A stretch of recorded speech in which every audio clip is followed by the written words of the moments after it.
भगवान शनि, जिन्हें शनि देव या शनि महाराज भी कहा जाता है, हिंदू पौराणिक कथाओं और ज्योतिष में अत्यधिक महत्व रखते हैं। नवग्रहों, 9 आकाशीय देवताओं में से एक के रूप में शनि को शनि ग्रह के प्रतीक के रूप में माना जाता है। शनि नाम स्वयं संस्कृत शब्द शनैः से लिया गया है, जिसका अर्थ है धीमा, जो ग्रह शनि के धीमे गतिविधि को प्रतिबिंबित करता है। शनि भगवान न्याय के वितरक और एक शिक्षक के रूप में दोहरी भूमिका निभाते हैं, जो मनुष्य जीवन के विभिन्न पहलुओं पर प्रभाव डालते हैं, और शनि को समझकर और प्रसन्न करके आध्यात्मिक बढ़ती हुई और व्यक्तिगत सुख शांति की कीमत पर ध्यान देने की क्षमता है। ज्योतिष में शनि विनय, जिम्मेदारी, कठिन परिश्रम और किसी के कर्मों के परिणामों से जुड़ा होता है। वैदिक ज्योतिष में मानव जीवन पर शनि के स्थिति के आधार पर उसका प्रभाव माना जाता है। एक मजबूत और उच्च स्थिति में शनि को शुभ माना जाता है, जबकि कमजोर या पीड़ित शनि कठिनाइयों का कारण बन सकता है।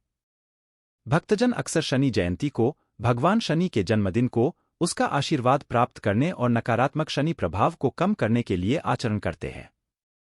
भगवान शनि के साथ एक प्रमुख कथा उनके पिता, भगवान सूरज के साथ हुई तंगजीवन रिश्ते की है। पौराणिक कथा के अनुसार भगवान शनि की दृष्टि का असर हानिकारक हो सकता है, और भले ही भगवान सूर्य महान थे, उन्हें भी प्रभावित होना था। भगवान शनि की माता, छाया, भगवान सूर्य की तीव्र गर्मी को बर्दाश्त नहीं कर सकती थी, इसलिए शनि अंधकारमय रूप से पैदा हुआ था। यह कथा शनि के न्याय की निष्ठा को दिखाती है, क्योंकि उन्होंने अपने पिता को भी वैसी ही कड़ी से नजरबंद किया जैसा किसी और को करते थे। यह कहानी शनि के न्याय की निष्ठा को दिखाने के साथ साथ पिता और पुत्र के बीच समझौते और समझौते की भी ऊंचाई पर पहुंचती है। भक्तजन अक्सर शनि के आशीर्वाद प्राप्त करने के लिए उनकी पूजा करते हैं, ताकि शनि के प्रभाव को कम कर सकें।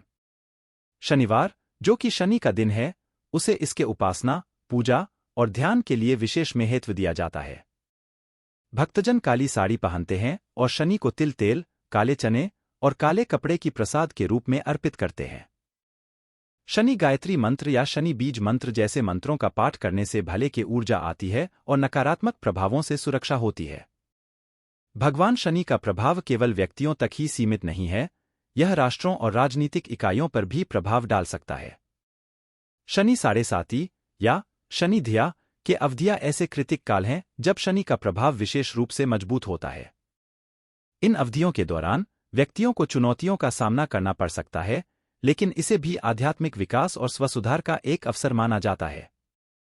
भक्तजन धर्म, स्वयं नियंत्रण और प्रार्थना के कृति करते हैं, ताकि वे इन कठिनाइयों का सामना कर सकें और मजबूती और सहनशक्ति के साथ इसका सामना कर सकें।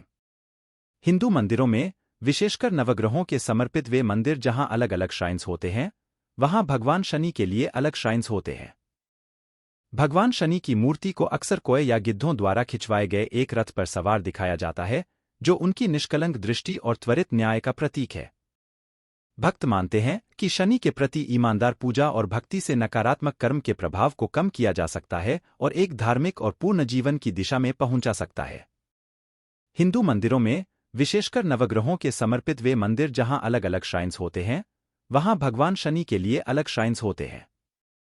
भगवान शनि की मूर्ति को अक्सर कोय या गिद्धों द्वारा खिंचवाए गए एक रथ पर सवार दिखाया जाता है, जो उनकी निष्कलंक दृष्टि और त्वरित न्याय का प्रतीक है। भक्त मानते हैं कि शनि के प्रति ईमानदार पूजा और भक्ति से नकारात्मक कर्म के प्रभाव को कम किया जा सकता है और एक धार्मिक और पूर्ण जीवन की दिशा में पहुंचा सकता है। भगवान शनि का महत्व हिंदू धर्म से परे भी है, जो अन्य सांस्कृतिक और आध्यात्मिक परंपराओं में धाराओं और अभ्यासों को प्रभावित करता है। सारांश में, भगवान शनि की पूजा जिम्मेदारी, अनुशासन और यह मानकर कि जीवन की चुनौतियां हमारे अपने कर्मों के परिणाम हैं, की महत्वपूर्णता पर भरोसा करती है। इन शिक्षाओं को अपनाने और भगवान शनि की कृपा की कस्ती करने के द्वारा भक्त धार्मिकता और आध्यात्मिक जागरूकता की दिशा में जीवन जीने का आदर्श बनाने की कोशिश करते हैं।